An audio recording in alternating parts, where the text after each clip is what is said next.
인생은 한 권의 책과 같다. 어리석은 자는 마구 넘겨버리지만 현명한 자는 열심히 읽는다. 인생은 단 한 번만 읽을 수 있다는 것을 알기 때문이다. 안녕하세요. 성장스쿨입니다. 행복하고 좋은 삶이란 어떤 것일까요? 돈을 많이 벌거나 사회적으로 권위 있는 직업을 갖는다는 걸까요? 좋은 삶이란 다른 사람을 돕고 더 좋은 세상을 만드는 데 기여한다는 뜻일까요? 현대인이라면 누구나 한 번쯤 고민해보는 명제가 아닐 수 없습니다. 그런데 이것이 비단 오늘을 사는 우리들만의 고민은 아니었습니다. 250년 전 아담 스미스는 도덕 감정론이라는 책에서 이 질문들을 정면으로 다루었습니다. 그는 돈, 야망, 명예, 미덕을 어떻게 다루어야 하는지에 대해 시대를 초월한 현실적인 방법과 해결책을 제시합니다. 어떻게 하면 행복해질 수 있는지, 어떻게 물질적인 성공과 실패를 다루어야 하는지 알려줍니다. 또 선량하고 미덕을 갖춘 삶이 어떤 것인지, 나아가 그런 삶의 가치에 대해 설명합니다. 오늘은 애덤 스미스의 내 안에서 나를 만드는 것들이라는 책을 소개해드리려고 합니다. 일과 관계, 부와 행복에 관한 숨겨진 보물 같은 책입니다. 이 책의 원전은 도덕 감정론으로 국부론과 도덕 감정론의 저자, 자본주의의 아버지로 널리 알려져 있는 아담 스미스의 인생 철학을 잘 풀어놓은 책입니다. 스미스가 제시하는 행복 처방전은 단순합니다. 사람들에게 사랑받고 사랑스러운 존재가 되면 됩니다. 이는 곧 존경받고 존경받을 만한 사람이 되고 칭찬받고 칭찬받을 만한 사람이 되는 것을 의미합니다. 스미스가 말하는 끌리는 사람들의 공통점, 사랑받고 사랑스러운 존재가 되는 방법을 알고 싶다면 지금부터 집중해서 들어주세요. 아담 스미스의 내 안에서 나를 만드는 것들입니다. 내용의 일부를 읽어드립니다. 사랑받는 사람이 되기 위한 더 훌륭한 방법으로 스미스는 미덕을 갖춘 삶을 권했다. 미덕. 이 애매한 단어의 정확한 의미는 무엇일까?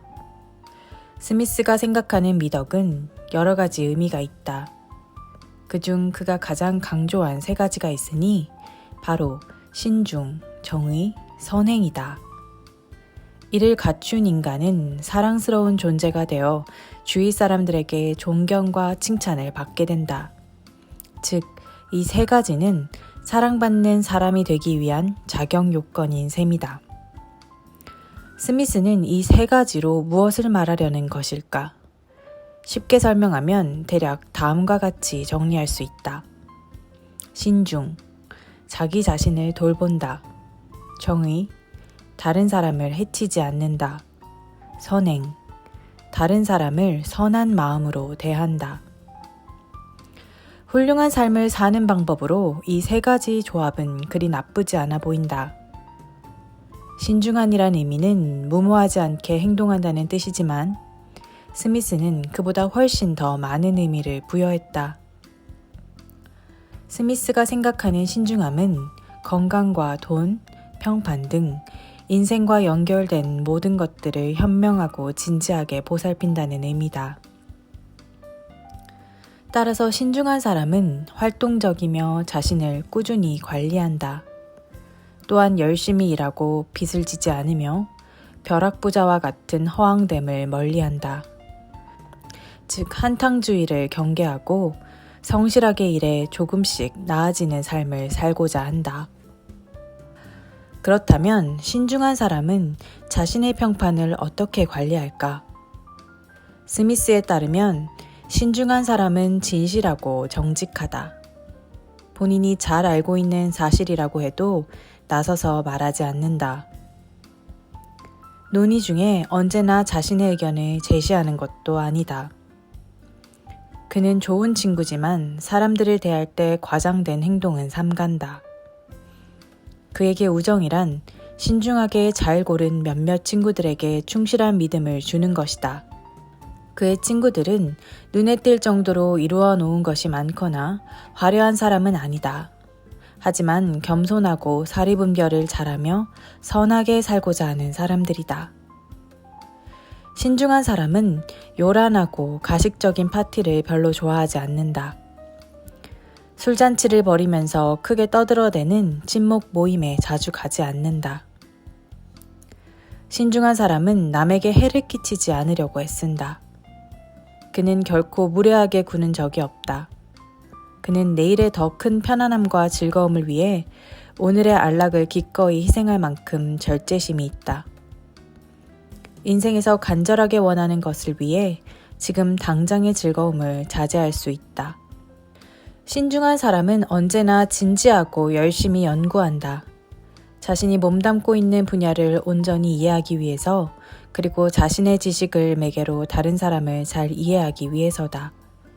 때문에 비록 그의 재능이 늘 훌륭한 것은 아닐지라도 언제나 진실한 것만은 틀림없다. 훌륭한 사람이 갖춘 3가지 미덕 중 2번째 정의는 무엇을 뜻할까? 도덕 감정론의 전반부에서 스미스의 정의를 두고 타인에게 피해 혹은 상처를 주지 않는 것이라고 설명했다. 이는 나쁜 짓을 하지 않는 미덕, 즉 소극적인 미덕을 말한다. 다른 사람이 우리에게 나쁜 짓을 했을 때 느끼는 분노는 정당하다.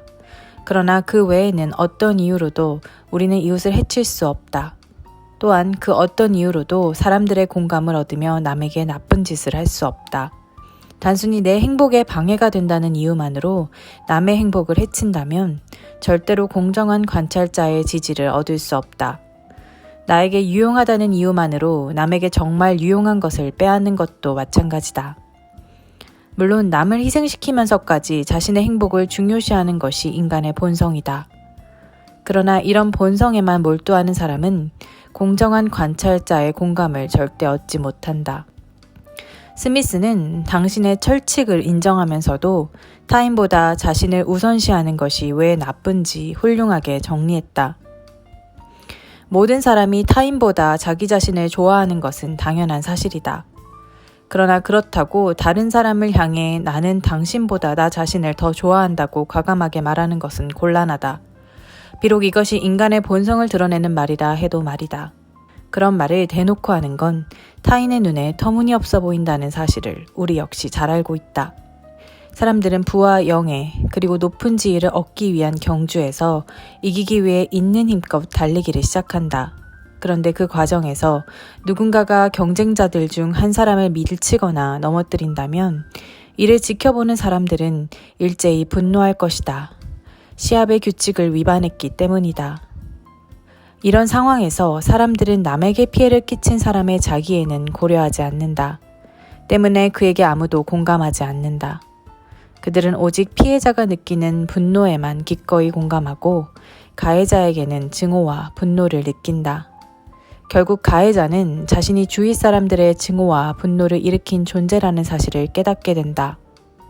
그리고 자신을 향한 분노들이 머지않아 사방에서 터져 나오리라는 것도 알게 된다. 자기애에 빠진 사람들은 남보다 앞서기 위해 비열하게 행동할 수 있다. 그러나 공정한 관찰자의 눈을 통해 자기 자신을 보면 그 행동이 잘못되었음을 알게 될 것이다. 살다 보면 주체 못할 욕망과 평소 옳다고 생각하는 신념이 충돌할 때가 있다. 이때는 세상의 규범과 도덕의 원칙이 공정한 관찰자의 목소리를 지지하는 역할을 한다. 스미스는 빚은 항상 갚아야 하고 남의 물건을 훔치면 안 되며 배우자를 배신해서는 안 된다와 같은 상식적 원칙에서 벗어나지 않는 것이 중요하다고 강조했다. 이는 특히 자기 기만에 맞설 때 중요하게 작용한다. 이 원칙이 깨지는 순간 인간은 자기 합리화에 빠진다. 그리고 스미스의 표현 그대로 그 어떤 흉악한 범죄도 거리낄 게 없어진다. 이는 가벼운 경고 차원이 아니다. 응급 상황에 요란스럽게 울리는 사이렌 소리다. 스미스가 이런 충고를 하는 데는 다 이유가 있다. 그는 인간 본성의 심오한 부분을 이해하고 있었다. 스미스에 따르면 인간은 다소 헐렁한 규칙보다 매우 엄격한 규칙을 오히려 더 쉽게 지킨다. 감자칩을 몇 개만 집어먹느니 아예 안 먹는 것이 더 쉬운 것처럼 말이다. 언뜻 생각해보면 아예 안 먹는 것보다 몇 개만이라도 먹는 것이 더 쉽게 느껴질 수도 있다. 하지만 몇 개를 먹다 보면 계속 먹고 싶은 게 인간의 심리고 그 타고난 심리를 억제하는 것은 매우 어려운 일이다. 우리가 기계가 아닌 감정을 가진 사람이기 때문이다. 스미스는 정의의 원칙을 지킬 때는 아주 엄격하고 정확하게 지키라고 조언했다. 어떠한 예외나 수정도 용납해서는 안 된다고 강조하면서 정의의 원칙들을 아주 정확하게 지킬 수 있을 때 우리는 비로소 우리 삶에서도 정의를 실현할 수 있다. 스미스가 제시한 3가지 미덕 중 3번째인 선행은 또 다른 문제다. 선행이란 무엇인가? 쉽게 말해 좋은 일을 한다는 의미다. 나쁜 일을 하지 않는 것은 어쩌면 쉽고 간단하다. 하지만 좋은 일을 한다는 것은 무엇이든 행동을 취해야 한다. 좋은 일이란 무엇을 어떻게 해야 하는 것일까? 스미스는 비교적 쉽고 단순한 감사하는 마음을 예로 들었다. 감사를 표현하는 일은 쉽게 지킬 수 있는 선행의 원칙처럼 보인다. 고결한 행동은 훌륭한 글과 같다. 고결한 행동이나 훌륭한 글을 보는 순간 그 가치를 바로 알 수는 있어도 이를 쉽게 배울 수는 없다. 그리고 어떤 행동이 고결한지, 어떤 글이 훌륭한지 정확하게 설명할 수도 없다. 이렇듯 선행의 원칙들에 있어 애매한 부분이 많기 때문에 선하게 사는 일이 무척 힘들 수밖에 없다. 무엇을 할지 확신하지 못해서가 아니다. 아주 정확하게 지킬 수 있는 선행의 원칙들이 없기 때문이다. 이로 인해 아주 이기적인 일을 하고도 자신이 이타적인 일을 했다고 착각하기 쉽다. 내 도움을 필요로 하거나 대화하고 싶어하는 우리 아들을 내버려 둔 채 가끔 축구 경기에서 눈을 떼지 못할 때가 있다. 이때 나는 아주 여러 가지 방법으로 내 이기적인 행동을 합리화시킬 수 있다. 첫째, 나에게 휴식이 필요하다는 것을 스스로에게 강조한다. 나는 가족을 위해 이렇게 열심히 일하잖아. 그러니 가끔이라도 축구 경기를 보며 쉬어야 다음날 일하는데도 지장이 없고 또 좋은 아빠도 될 수 있어. 라고 하면서 그러니 나는 TV를 끄고 내 아들에게 관심을 기울이지 않아도 된다. 둘째, 내가 여러 가지 일을 동시에 잘하는 사람이라고 스스로 속일 수도 있다. 실제로는 아들의 얘기를 잘 듣지도 못했으면서 축구 경기를 보면서도 아들 얘기에 귀 기울였다고 생각하는 것이다. 마지막 셋째, 비록 죄책감이 들긴 하지만 아이가 원하는 족족 관심을 기울일 수는 없는 일 아니겠어?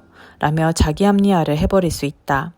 그래서 나는 언제 아들에게 관심을 기울여야 하는지에 대한 원칙을 까다롭게 선택해야 한다. 가끔 아들이 그날 있었던 일과 같은 사소한 얘기를 할 때는 축구 경기를 봐도 괜찮다. 그때는 내가 아들에게 관심을 기울일 타이밍이 아니기 때문이다. 도덕 감정론을 통해 스미스도 재차 강조한 얘기지만 선행을 실천할 때는 모호한 원칙이라도 있어야 그나마 지키기가 덜 어렵다. 그 원칙들이 보편적이지 않고 나 자신에게만 해당되는 독특한 원칙이어도 상관없다. 그리고 그 원칙에 아주 정확한 실행 지침이 없어도 괜찮다. 지킬 수 없는 비현실적인 원칙이라 해도 문제될 것이 없다. 예를 들어 육아에 있어서 아이가 손을 내밀면 항상 손을 잡아주어라 든지 항상 아이에게 정성껏 관심을 기울여라와 같은 큰 줄기의 원칙이 있어야 육아에서의 선행을 지키기 수월해진다는 뜻이다. 아이가 도움을 원하면 발벗고 나선다는 원칙을 지닌 사람이 있다. 아이가 혼자서는 수학 문제를 도저히 풀지 못하는데도 그가 축구 경기에 빠져 있거나 아무 생각 없이 인터넷 서핑에 열중한다고 생각해보라.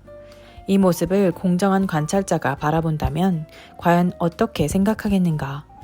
공정한 관찰자의 외침을 들은 그는 자기가 원칙을 어겼음을 알고 창피해야 할 것이다. 그리고 얼른 아이의 숙제를 도와줄 것이다. 이처럼 선행의 원칙들이 존재할 때 우리는 자기중심적인 성향을 스스로 경계하면서 선행에 한 걸음 다가갈 수 있다. 현명하고 고결한 인간의 이상에 가장 가깝다는 것은 매우 높은 수준의 위협이다. 많은 사람들이 그 수준에 도달하려고 애쓰고 있지 않는가. 스미스 역시 그것이 사랑받는 올바른 길이고 사랑스러운 존재가 되는 최고의 길이라고 했다. 그러나 이와 동시에 많은 사람들은 현명하고 고결한 사람이 되는 것 이상의 일도 해내고 싶어 한다. 사람들은 이 세상을 더 좋은 것으로 만들고 싶어 한다.